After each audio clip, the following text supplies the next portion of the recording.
காசாவினுடைய கூடாரங்களில் ஒரு பகுதியை தான் பார்க்குறீங்க. முழு காசாவும் இப்படித்தான் இருக்கிறது. எந்த கட்டிடங்களும் இல்லை, எந்த பள்ளி வாயில்களும் இல்லை, எந்த ஒரு பாடசாலைகளும் இல்லை. அத்தனையுமே அகதி முகாம்களாக மாற்றப்பட்டிருக்கிறது. உலகத்தில் இருக்கக்கூடிய ஒரே யூத நாடு இஸ்ரேல் மட்டும்தான்.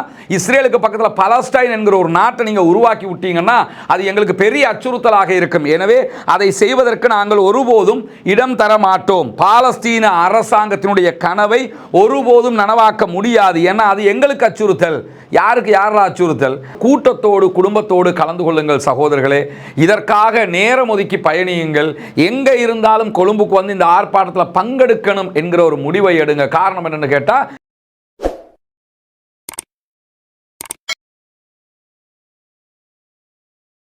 அன்பிற்கினிய சகோதர சகோதரிகளே, நம் அனைவர் மீதும் ஏக இறைவனுடைய அமைதியும் கருணையும் உண்டாகட்டுமாக என்கிற உயரிய பிரார்த்தனைகளோடு பாலஸ்தீனத்தினுடைய காசா பகுதிகளில் 678வது நாளாகவும் என்னவெல்லாம் நடக்கிறது என்கிற செய்திகளைத்தான் இன்றைய நம்முடைய வீடியோவிலையும் நம்ம பார்க்க இருக்கிறோம். நமக்கெல்லாம் தெரியும், காசாவில் யுத்தத்தை உடனடியாக நிறுத்த வேண்டும் என்று பல பேரும் பல நாடுகளிலிருந்தும் பலவிதமான கோரிக்கைகளையும் முன்வைத்து வருகிறார்கள். குறிப்பாக ஐரோப்பா முழுவதும் பாரிய ஆர்ப்பாட்டங்கள் இடம்பெற்று வரக்கூடிய சூழல்ல நம்முடைய நாட்டில் ஒரு பாரிய ஆர்ப்பாட்டம் ஒன்று இதுவரைக்கும் இடம்பெறாத ஒரு குறை இருந்த நிலையில் நாளைய தினம் இன்ஷா அல்லாஹ் வெள்ளிக்கிழமை ஈவினிங் 3 மணிக்கு பொரல்ல மயானத்துக்கு முன்பதாக இருந்து ஆரம்பமாக கூடிய பாலஸ்தீன ஆதரவு பேரணி கெம்பல் பார்க் வரைக்கும் சென்று கெம்பல் பார்க்கில் ஒரு பாரிய மீட்டிங்கும் நடைபெற இருக்கிறது.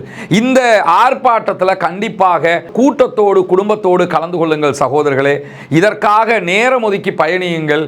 எங்க இருந்தாலும் கொழும்புக்கு வந்து இந்த ஆர்ப்பாட்டத்தில் பங்கெடுக்கணும் என்கிற ஒரு முடிவை எடுங்க. காரணம் என்னன்னு கேட்டா, நமக்கு இந்த ஆர்ப்பாட்டம்ங்கிறது பாலஸ்தீன மக்களுக்காக நாம் செய்யக்கூடிய ஒரு மாபெரும் தியாகமாக பார்க்கப்படும். நமக்காக ஜனாசா எரிப்பின் போது குரல் எழுப்பியவர்கள் அவர்கள், ஜனாசா எரிக்க கூடாது என்று நமக்காக போராடியவர்கள் அவர்கள். எனவே அவர்கள் இன்றைக்கு கொல்லப்படுகிற போது அந்த கொலைகளை நிறுத்த கோரியும் பாலஸ்தீனம் தனிநாடாக வியாபிக்க வேண்டும் என்கிற கோரிக்கையை வலியுறுத்தித்தான் இந்த பிரச்சாரம், இந்த போராட்டம் நடைபெற இருக்கிறது. எனவே இந்த ஆர்ப்பாட்டத்தில் ஆயிரக்கணக்கான மக்கள் நாம் திரண்டு நம்முடைய ஆதரவை உலகுக்கு காட்ட வேண்டும். இலங்கை மக்களும் பாலஸ்தீனத்தோடு இருக்கிறார்கள் என்பதை நிரூபிக்க வேண்டிய கடமை நமக்கு இருக்கிறது. எனவே இந்த ஆர்ப்பாட்டத்தில் அனைவரும் பங்கெடுப்போமாக என்கிற கோரிக்கையை முன்வைத்துக் கொள்கிற அதே நேரம், நாளை ஆர்ப்பாட்டத்திற்கு ஏன் போகணும் என்ற ஒரு கேள்வி உங்களுக்கு எழுமாக இருந்தால், அங்கே கொல்லப்படுவது குழந்தைகள் என்பதை மனதில் கொண்டு உங்கள் குழந்தையின் முகத்தை ஒரு தடவை பார்த்து கொள்ளுங்கள். உங்கள் குழந்தை முகத்தை பார்த்தாலே இந்த குழந்தைக்கு அந்த நிலை வந்திருந்தால், என்னுடைய குடும்பத்துக்கு இந்த நிலை வந்திருந்தால் நான் என்ன செய்வேன் என்பதை முடிவெடுத்துக் கொள்ளுங்கள். அப்படி முடிவெடுத்து விட்டு நீங்கள் அந்த ஆர்ப்பாட்டத்தில் தாராளமாக பங்கெடுத்துக் கொள்ள முடியும். ஏன்னா 20,000க்கு மேற்பட்ட கர்ப்பிணிகள் கொல்லப்பட்டிருக்கிறார்கள், 40,000க்கு மேற்பட்ட குழந்தைகள் கொல்லப்பட்டிருக்கிறார்கள், படுகாயம் அடைந்திருக்கிறார்கள். பட்டினி மேலோங்கி இருக்கிறது காசாவுக்குள். முழு காசாவும் அழிக்கப்பட்டிருக்கக்கூடிய இந்த சூழல்ல பாலஸ்தீன அப்பாவிகளுக்காக கரம் கொடுப்போமாக என்பதுதான் இந்த போராட்டத்தினுடைய நோக்கமாக இருக்கிறது. இன மத குல வேறுபாடு என்று பெரும்பான்மை சகோதரர்கள் பெரும்பான்மையாக கலந்து கொள்வதற்கு தயாராக இருக்கிறார்கள்.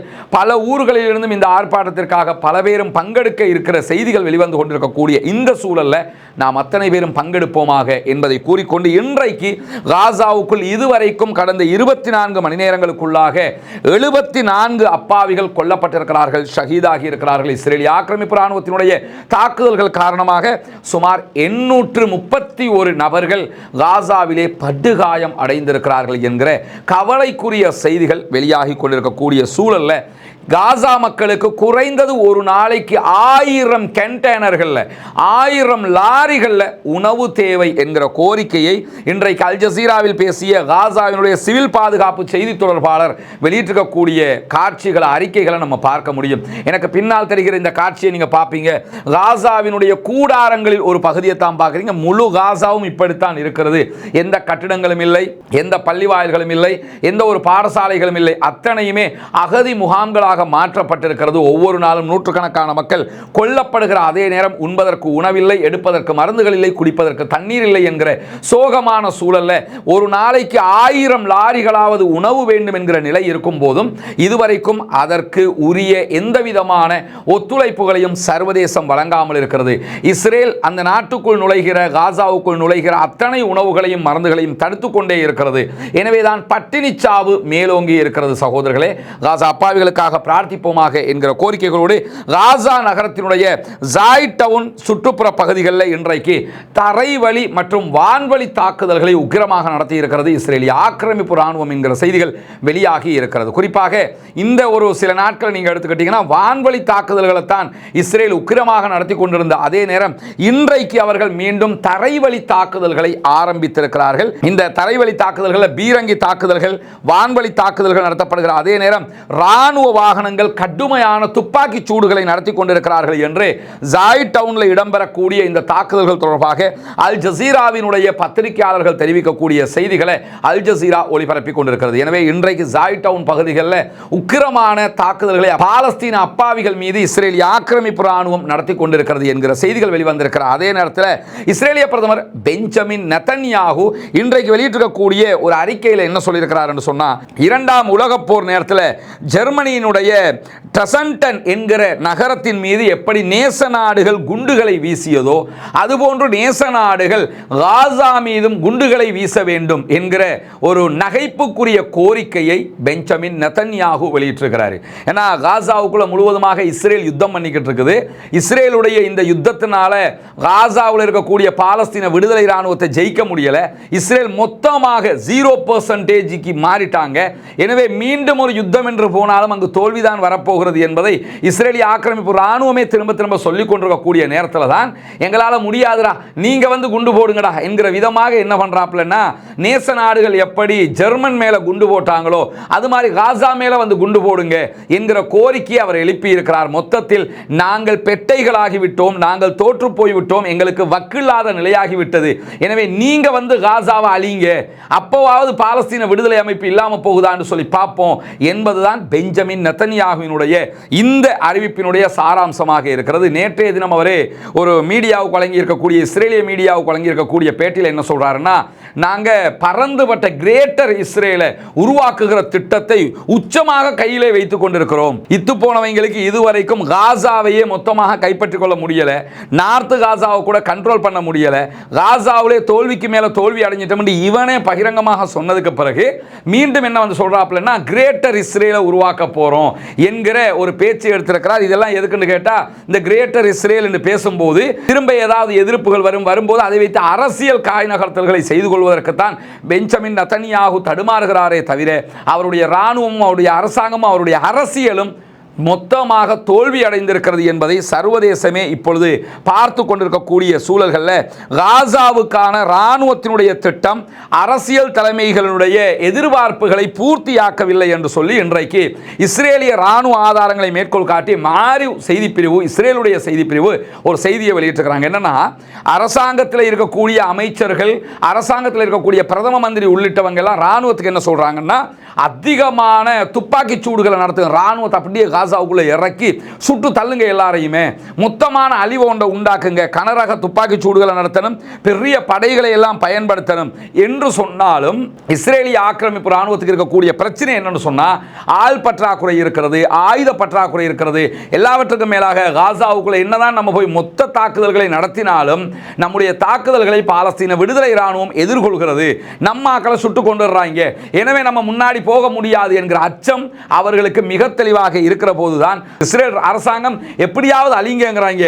இஸ்ரேலுடைய ராணுவத்தை பொறுத்தவரை நீங்க நினைச்ச மாதிரிலாம் அழிக்க முடியாதுடா, களத்தில் இருக்கிறது நாங்க, புரிஞ்சுக்கிறங்கடா என்கிற விதத்தில் அவர்களுடைய தோல்விகளை அவர்கள் ஒப்புக்கொண்டிருக்கக்கூடிய செய்திகளுக்கு மத்தியில் எதிர்வரக்கூடிய நாட்களில் ரிசர்வ் படைக்கு மேலதிக ராணுவம் தேவைப்படும், அதை எங்கிருந்து நம்ம எடுக்கிறதுன்னு தலையை பிச்சுக்கிட்டு இருக்கிறோம் என்கிற செய்திகளை எல்லாம் இன்றைக்கு இஸ்ரேலுடைய ராணுவமே வெளியிட்டிருக்கக்கூடிய நேரத்தில் தான் இன்றைய தினம் பாலஸ்தீன பாலஸ்தீனத்திற்கு ஆதரவாக யமன்ல இருக்கக்கூடிய ஹூதிகளுடைய படைப்பிரிவு இஸ்ரேலுடைய விமான தளத்தின் மீது ஹைப்பர்சோனிக் ஏவுகணை தாக்குதல்களை நடத்தி இருக்கிறார்கள். இந்த தாக்குதல் சக்சஸ்ஃபுல்லாக நடந்திருப்பதாக யஹூதிகளுடைய ராணுவ பிரிவினுடைய செய்தி தொடர்பாளர் யஹியா சாரி ஜெனரல் அவங்க வெளியிட்டிருக்கக்கூடிய செய்திகள் வெளியாகி இருக்கிற அதே நேரத்தில் மேலதிகமாக அவங்க வெளியிட்டிருக்கக்கூடிய ஒரு செய்தியில் என்ன சொல்றாங்கன்னு சொன்னா, இந்த தாக்குதலால லட்சக்கணக்கான இஸ்ரேலியர்கள் உடனடியாக பங்கர்களுக்குள்ள ஓடி போய் ஒளிச்சுக்கிட்டாங்க.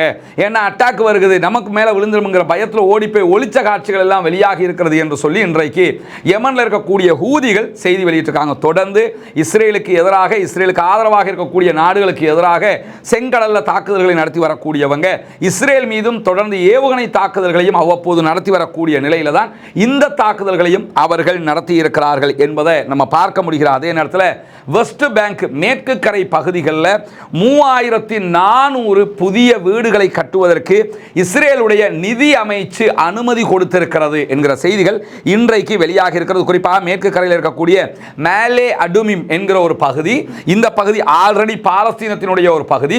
இப்போ இஸ்ரேல் என்று தனியாக ஒரு குரூப் இருந்தாலும், பாலஸ்தீனம் என்று தனியாக ஒரு பகுதி இருந்தாலும், இப்போ பாலஸ்தீனம்ங்கிற பகுதிக்குள்ள இருக்கக்கூடிய இந்த மாலே அடுமிம் என்கிற பகுதி, இந்த பகுதியில் 3401 வீடுகள் மொத்தமாக கட்டப்பட போகிறது.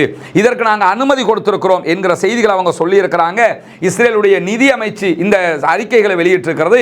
இதுல இருந்து அவங்க என்ன சொல்ல வர்றாங்கன்னா, 20 ஆண்டுகளுக்கு மேலாக இந்த இடத்தை நாங்கள் பிடிக்கிறதுக்கு நினைச்சுக்கிட்டே இருக்கிறோம், எங்களால் பிடிக்க முடியாம போயிடுச்சு, இப்போ நாங்கள் கைப்பற்ற போறோம், சர்வதேசம் என்ன சொன்னாலும் சரி, எவன் எங்களை தடுத்தாலும் நாங்கள் நிற்க போறதில்லை, இந்த பகுதியை இஸ்ரேல் என்று நாங்கள் அறிவிப்போம், இஸ்ரேலோடு நாங்கள் இந்த பகுதியை இணைக்க போகிறோம் என்று வெளிப்படையாகவே அவங்க அறிவிச்சிருக்கக்கூடிய நேரத்தில் மேலதிகமாக இஸ்ரேலுடைய நிதி அமைச்சர் என்ன சொல்றான்னு சொன்னா, உலகத்தில் இருக்கக்கூடிய ஒரே யூத நாடு இஸ்ரேல் மட்டும்தான். இஸ்ரேலுக்கு பக்கத்தில் பலஸ்டைன் என்கிற ஒரு நாட்டை நீங்க உருவாக்கி விட்டீங்கன்னா அது எங்களுக்கு பெரிய அச்சுறுத்தலாக இருக்கும். எனவே அதை செய்வதற்கு நாங்கள் ஒருபோதும் இடம் தர மாட்டோம். பாலஸ்தீன அரசாங்கத்தினுடைய கனவை ஒருபோதும் நனவாக்க முடியாது. ஏன்னா அது எங்களுக்கு அச்சுறுத்தல். யாருக்கு யாரா அச்சுறுத்தல்? பாலஸ்தீனம்ங்கிற ஒரு நாட்டுக்குள்ள இஸ்ரேலுங்கிற ஒரு நாட்டையை உருவாக்கி லட்சக்கணக்கான மில்லியன் கணக்கான மக்களை கொன்று குவிச்சுக்கிட்டு வரலாறு நடுகளும் இப்பயும் வந்து உட்கார்ந்துக்கிட்டு அவங்கள தனிநாடா அங்கீகரிச்சா எங்களுக்கு அது அச்சுறுத்தலுங்கிறாங்கன்னு சொன்னா எவ்வளவு பெரிய அநியாயம், எவ்வளவு பெரிய கொடூரம், எவ்வளவு பெரிய அவமானகரமான ஒரு ஆட்களாக இவர்கள் இருப்பார்கள் என்பதையும் நாம் அழுத்தமாக புரிந்து கொள்ள வேண்டிய நிலையில தான் இன்றைக்கு அவர்களுடைய கிழக்கு ஜெருசலத்தில் இருக்கக்கூடிய இந்த அடுமிம் என்கிற பகுதியை இஸ்ரேலோடு இணைக்கிற திட்டத்திற்கு உடனடியாக கத்தார் தன்னுடைய கண்டனத்தை வெளியிட்டிருக்கிறது. கிழக்கு ஜெருசலமை ஆக்கிரமிக்கிற இஸ்ரேலிய ராணுவத்தினுடைய செயல்பாடுகளை நாங்கள் ஒருபோதும் ஏற்றுக்கொள்ள முடியாது. இஸ்ரேலுடைய நிதி அமைச்சர் வெளியிட்டிருக்கக்கூடிய இந்த அறிக்கைகளை நாங்கள் கண்டிக்கிறோம் என்று கருத்து வெளியிட்டிருக்கக்கூடிய வெளியுறவு அமைச்சகம் மேலதிகமாக என்ன சொல்றாங்கன்னு சொன்னா, சர்வதேச சட்டங்களை தொடர்ந்து இஸ்ரேல் மீறி வருவது மட்டுமல்லாமல் பாலஸ்தீன தனிநாடு என்கிற நோக்கங்களை சீர்குலைப்பதற்காக வேண்டிய பாலஸ்தீனத்தினுடைய இடங்களை இஸ்ரேல் என்று அவங்க அறிவிச்சுக்கிட்டே வர்றாங்க. எனவே இதை நாங்கள் ஏற்றுக்கொள்ள முடியாது. பாலஸ்தீன தனிநாடு உருவாக்க வேண்டும், உருவாகுவதுதான் இதற்கு தீர்வு என்பதையும் கத்தர் இன்றைக்கு மேலதிகமாக அறிவித்திருக்கிற அதே சந்தர்ப்பத்தில் இன்றைக்கு ஜாய்டவுன் பகுதிகளில் காசாவுக்குள்ள இஸ்ரேலிய ஆக்கிரமிப்பு ராணுவத்தினுடைய மர்காவா டேங்க் ஒன்று அளிக்கப்பட்டிருக்கிறது. பாலஸ்தீன விடுதலை ராணுவத்தினால் அவர்களுடைய புல்டோசர் ஒன்று மொத்தமாக அளிக்கப்பட்டிருக்கிறது. இந்த மெர்காவா டேங்கை அளிப்பதற்கு யாசின் 105 என்கிற ராக்கெட்டுகள் பயன்படுத்தப்பட்டிருக்கிறது என்கிற செய்திகளை பாலஸ்தீன விடுதலை ராணுவம் வெளியிட்டிருக்கிறாங்க. ஒரு மெர்காவா டேங்க்னா குறைஞ்சது 5 பேர் அதுக்குள்ள இருந்திருப்பாங்க. பாலஸ்தீன விடுதலை அமைப்பினர் ஒரு அறிக்கை வெளியிட்டிருக்கிறாங்க. அதில் அவங்க என்ன சொல்றாங்கன்னு சொன்னா, இஸ்ரேல் பாலஸ்தீனத்தை தொடர்ந்து ஆக்கிரமித்துக் கொண்டே வருகிறது. இந்த ஆக்கிரமிப்புக்கு உண்மையான பதில் களத்தில் தான் அவர்களுக்கு கொடுத்து கொண்டிருக்கிறோம், களத்தில் தான் இருக்கிறது. எங்களுடைய ஆயுதங்கள் அவர்களுக்கு பதிலளிக்க தவறாது. எனவே அவங்க எங்களை கைப்பற்றுறதுக்கு உள்ள வந்தாங்கன்னு சொன்னா, ஏற்கனவே கைப்பற்ற வந்து எப்படியான அழிவுகளையும் இழிவுகளையும் அவர்கள் சந்தித்துக் கொண்டிருக்கிறார்கள் என்பது அவர்களுக்கு தெரியும். எனவே மீண்டும் அவர்கள் உள்ளே நுழைந்தார்கள் என்றால் கண்டிப்பாக பாரிய இழப்பையும் பாரிய நஷ்டத்தையும் அவர்கள் சந்திப்பார்கள். இஸ்ரேலிய ஆக்கிரமிப்பு ராணுவம் தொடர்ந்து இழப்பை சந்திக்கும் என்பதை பாலஸ்தீன விடுதலை ராணுவம் இன்றைக்கு வெளியிட்டிருக்கக்கூடிய அறிக்கையில் சொல்லியிருக்கிறார்கள். எனவே இன்றைக்கு வெளியாக இருக்கக்கூடிய முக்கியமான செய்திகளை தான் உங்களுக்கு மத்தியில் நம்ம கொண்டு வந்திருக்கிறோம். நாளைய தினம் பாலஸ்தீனத்திற்கு ஆதரவாக நடைபெற இருக்கிற கொழும்பு ஆர்ப்பாட்டத்தில் கூட்டம் குடும்பமாக பங்கெடுக்க தவறிவிடாதீர்கள் சகோதரர்களே. ஜனநாயக ரீதியாக அந்த மக்களுக்காக குரல் எழுப்ப வேண்டிய முக்கியமான தருணத்தில் நாம் அத்தனை பேரும் இருக்கிறோம். எனவே அதற்கு தயாராகுங்கள் என்கிற கோரிக்கைகளோடு பாலஸ்தீனம் வெற்றி பெற வேண்டும், பாலஸ்தீனம் சுதந்திரம் அடைய வேண்டும், பாலஸ்தீன மக்களும் நம்மை போன்ற நிம்மதியானவர்களாக மாற வேண்டும், வாழ வேண்டும் என்கிற உயரிய பிரார்த்தனைகளோடு இஸ்ரேலிய ஆக்கிரமிப்பு ராணுவத்திற்கு எதிராக தவறாமல் குனுத்து நாசிலாவை ஓதி வாருங்கள் என்கிற கோரிக்கைகளையும் விடுத்தவனாக முடித்துக் கொள்கிறேன். வாஹிர் தஅவானா அல்ஹம்துலில்லாஹி ரப்பில் ஆலமீன்.